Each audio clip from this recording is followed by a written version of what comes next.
ગુજરાત 18 જ્યોત ન્યૂઝમાં આપનું સ્વાગત છે। કલાલી વલસાડ રોડ પર આવેલી નીલ ટેરેસ સોસાયટીમાં દૂષિત પાણી આવતા સ્થાનિકોનો ઉગ્ર વિરોધ। કલાલી વલસાડ રોડ પર આવેલી નીલ ટેરેસ સોસાયટીમાં છેલ્લા 15 દિવસથી દૂષિત પાણી આવતા સ્થાનિકોમાં ભારે રોષ ફેલાયો છે। સોસાયટીમાં રહેતા આશરે 32 પરિવારો પીવાના પાણીની સમસ્યાથી હેરાન પરેશાન બન્યા છે। સ્થાનિકોના આક્ષેપ મુજબ કોર્પોરેશનમાં અનેક વખત રજૂઆત કરવા છતાં આજ દિન સુધી કોઈ જવાબદાર અધિકારી સ્થળ પર તપાસ માટે પહોંચ્યા નથી। કોર્પોરેટરને પણ વારંવાર જાણ કરવામાં આવી હોવા છતાં સમસ્યાનું કોઈ નિરાકરણ આવ્યું નથી। આક્રોશિત રહેવાસીઓએ આજે કોર્પોરેશન અને તંત્ર સામે ઉગ્ર વિરોધ નોંધાવી ગંભીર આક્ષેપો કર્યા હતા। સ્થાનિકોનું કહેવું છે કે નિયમિત ટેક્સ ભરવા છતાં જો મૂળભૂત સુવિધા તરીકે શુદ્ધ પીવાનું પાણી પણ ન મળે અને ચૂંટાયેલા પ્રતિનિધિઓ તેમજ અધિકારીઓ ફરિયાદ સાંભળતા ન હોય તો તે અત્યંત ગંભીર બાબત છે। સ્થાનિકોએ તાત્કાલિક દૂષિત પાણીની સમસ્યાનો કાયમી ઉકેલ લાવવા અને જવાબદાર અધિકારીઓ સામે યોગ્ય કાર્યવાહી કરવાની માંગ ઉઠાવી છે। નીલ ટેરેસ કલાલી રોડ છે। આ અમારા પાણીની સુવિધા નથી, પાણી બહુ ગંદુ આવે છે। કેટલા સમયથી પાણી ગંદુ આવી રહ્યું? 15 દિવસથી। આ વાત તમે કોઈને કરી છે? હા, કોને રજૂઆત કરી? એ તો આ પુરુષ લોકોએ કરેલી છે રજૂઆત કોર્પોરેશનમાં।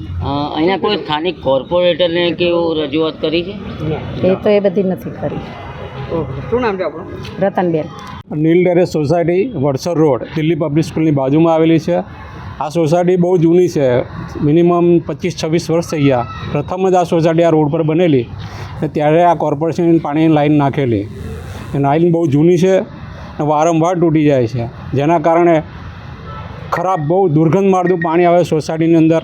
છેલ્લા 15 દિવસ તો ન પીવાયું જ પાણી આવે છે, ના છૂટકે અમારે બહારથી આરોનું પાણી મંગાવી જગ અને પીવું પડે છે। આ કેટલા દિવસથી પાણી આવું ગંદુ આવી રહ્યું છે, એની રજૂઆત તમે કોને કોને કરી? છેલ્લા 15 દિવસથી આ રજૂઆત કોર્પોરેશનમાં અમે વારંવાર કરી છે, પ્લસ કોર્પોરેટરને પણ કરી છે। એની પાસે મારે વિડીયો મેં મોકલેલા જ છે ને વાત પણ કરેલી છે। જો સ્થાનિક કોર્પોરેટર જે અમે હાલ પ્રતિનિધિઓ ચૂંટાઈને આવ્યા છે, તો તમે જે આ કમ્પ્લેન કરી છે તો કમ્પ્લેનના આધારે કોઈ કામગીરી થઈ છે કે ખરી? એ કોઈ કામગીરી થઈ નથી, માત્ર એક હમણાં લીકેજ કર્યું 15 દિવસ પછી। ગઈકાલે એક લીકેજ કર્યું, છતાં પણ પાણીની પરિસ્થિતિ એ જ છે, ગંદુ જ પાણી આવે કોઈ કોર્પોરેટર આવે જ ખરા? કોઈ કોર્પોરેટર આવતું નથી। ઓકે, શું નામ છે? ખાલી ઇલેક્શનમાં આવ્યા હતા, હા, ત્યાર પછી કોઈ આવતું નથી। ઓકે, શું નામ છે આપણું? મારું નામ મનીલાલ પરમાર। આ વિસ્તાર વલસાડ કરાલી રોડનો પ્રસિદ્ધ મંદિર છે જાગનાથ મહાદેવ, એની સામેની નીલ ટેરેસ સોસાયટી છે, જ્યાં 32 મકાન આવેલા છે। અહીંયા એટલું ગંદુ પાણી આવે છે, તમે જોશો તો તમને એવું લાગશે કે વિરાટ કોહલીને બ્લેક વોટર લોન્ચ કરેલું છે। આટલી સરસ સોસાયટી છે, આટલી સરસ સોસાયટીમાં સરસ લોકો રહે છે અને પાણી બી એમને ચોખ્ખું ના મળતું હોય। જે કુદરત આપણને મફતમાં પાણી આપી રહ્યું છે, આ લોકો વેરો લઈને અમને ગટરનું પાણી પીવડાવે છે, કાં તો તમે એમને મારી નાખો ઝેર આપીને। આવું ગંદુ પાણીથી અત્યારે તમે જોઈ શકો સામેના મકાનમાં એક પેશન્ટ છે જે એડમિટ છે, જો બી આવી રીતના ગંદુ પાણી અને કોઈ કાળજી નહીં, જોવા બી નહીં આવતા લોકો। શું લાગે કોર્પોરેટર છે ખરા સ્થાનિક કોઈ?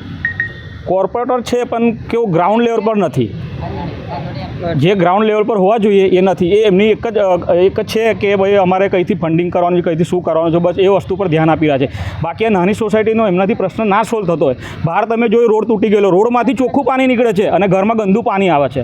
કેટલો ચમત્કાર વિષય છે આ જોવા જેવો વિષય છે। ઘરની નળની અંદર ગંદુ પાણી આવે છે અને રોડ જે તૂટી ગયેલો એની અંદરથી ચોખ્ખું પાણી નીકળતું। તો તમે જ્યારે બી પાણી છોડવાનો ટાઈમ થાય ત્યારે એ લાઈન તૂટી જાય ત્યારે જોયું તો તમને ખબર પડે કે કેટલું સ્વચ્છ અને ચોખ્ખું પાણી છે। સોસાયટીવાળા તો એવું કહેતા હતા કે બહાર રોડનું પાણી ભરેલો એ પીવા લાયક દેખાય છે, આ નળનું પાણી એના કરતાં કેટલું કારું છે તમે જોઈ શકો છો। તમે કહો છો વિરાટ કોહલીનું પાણી, શું કહેશો? વિરાટ કોહલીએ પેલી બ્લેક વોટર લોન્ચ કર્યું તો યાદ હોય તો તમને મોંઘી બોટલ 500 ગ્રામ કંઈક 110-20 રૂપિયાની આવતી હતી। મને લાગે એનું કંઈક માર્કેટિંગ કરતી છે ગવર્મેન્ટ। શું નામ છે આપણું? વિલાસ પાટીલ।